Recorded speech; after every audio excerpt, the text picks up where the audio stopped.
Hey, this is Ted, and I'm kind of here right now to gush about Pride Fest in Milwaukee. I've been going since I was about 14, and I'm 27 now, so it's been a time. And I go every single year. I go pretty much as often as I can. It goes from Friday evening to Sunday night, and it's like the second weekend in June every single solitary year. And it's at the Summerfest grounds. Um, I don't go to. I've been to Summerfest a couple of times. I don't go to Summerfest regularly because it's kind of crazy. Um, and it's like Pride Fest is just a really good time. Um, I've had like some sketchy times, but like it's usually pretty cool. People are usually pretty chill. There's a lot of drinking. There's a lot of drinking at every festival in Wisconsin. I don't think particularly that Pride Fest is singled out in any way in that respect. But there is a lot of drinking. Um, and Milwaukee's Pride Fest is actually known as the nation's what is it, the nation's biggest LGBT pride entertainment lineup. A lot of money is poured into the entertainment, and so these days there's a headliner every night. I didn't see any of the headliners this year. I took kind of a breather from like kind of the more heavy Pride Fest element. But in years past, we've had Kathy Griffin, Shaka Khan, Jada Esteban Estrada, RuPaul, Sophie B. Hawkins, Margaret Cho, Martha Wash, Bow Wow Wow, DHT, Berlin. We had Berlin this year too. Um, Lady Bunny, RuPaul. I think I mentioned RuPaul. It was a good time. Wanda Sykes, Natasha Bedingfield, Indigo Girls, Kevin Aviance, DJ Tony Moran. I'm trying to think if I can pull anything else out of my brain, but like, it's a good time. And it's all of the acts are at the grounds. You pay for a ticket. You can see everything that's going on all day long. And also there's a lot of just like shopping and like wandering and like concessions and stuff like that.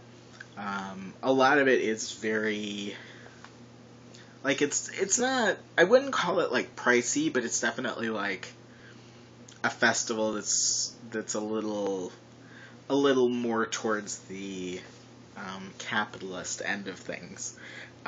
You need a ticket to get in. Usually there's at least like 2 days where you can get in for free if you donate 4 non-perishable food items to the AIDS Resource Center of Wisconsin's oh gosh, I can't think of the word. Their food bank, basically. Um, and yeah, I mean, like like food costs money, and it's a fairly traditional festival. As Milwaukee has, like Summerfest and Festa Italiana, German Fest. Um, it it sometimes there are sometimes like funding issues, and there are sometimes communication issues. Um, and when there's funding issues, like this year, um, we had like there wasn't quite as much money put into the headliners because they were trying to. It's the 25th anniversary, and they were trying to keep drink prices down, and they were trying to keep ticket prices down. And ticket prices, I'm totally for. Drink prices, I'm ambivalent about. I don't drink there. I've actually never drank at Pride Fest, so I don't like to drink when it's hot out, really. So, um, maybe somebody else who likes liquor more than me could speak to that. But usually when there is sort of a funding flux, um, things do tend to get kind of whiter and like kind of geared more towards white gay men.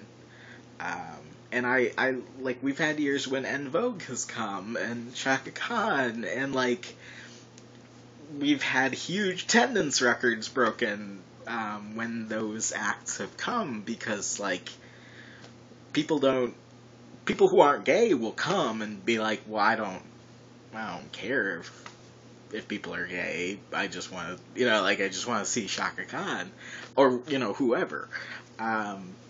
So it ends up being like a really good time, even if you just want to hang out, or like you just really want to see an act. And there's also sometimes like issues and drama, and like 1 year I spent like most of the time in a bathroom because there was a tornado on the highway like near the Summerfest grounds, and like this year there was like a confusion about the meet and greets and like sharing needles, and there was like, I feel like there's a communication something, because like she was supposed to headline the Pump Dance Pavilion, and the Pump Dance Pavilion is just a lot of dancing. Usually there's like a couple of like, well, there's usually like a lot of local area DJs, and like maybe one kind of more well-known DJ. And it's just like a lot of dancing, and now there's more like sort of party promotion around it, and like themes around it, and it looks really cool. But I didn't really understand what Sharon Needles was gonna do, and she ended up performing, I guess, I saw one song performed, and I guess she performed a second song, and she was supposed to host it, but I guess that didn't happen, and I didn't know what she would do if she was hosting it, so I was very confused. So, like, if Sharon Needles was confused, I don't blame her. It was all, like, this really weird, and, like, there was a statement issued by Pridefest afterwards, and, like, I don't even know what happened. And usually, like, I'm kind of on top of the gossip. So, yeah. I mean, like, I would recommend Pridefest any year. Like, if you're gonna be in the Milwaukee area, like the second weekend in June, like, just go. Just like, put aside like maybe, like, I mean, it costs like maybe $15 to get in, and like, so like have money for food and the ticket, and like, extraneous, like if you want to buy rainbow shit type stuff.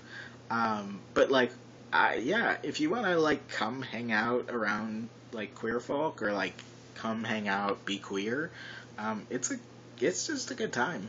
I go every year, so I will perhaps see you if you come. So on to also Andrew. I'm forgetting the names these days. For Friday's installment, I will be, until further notice, vlogging on Wednesdays. So, bye.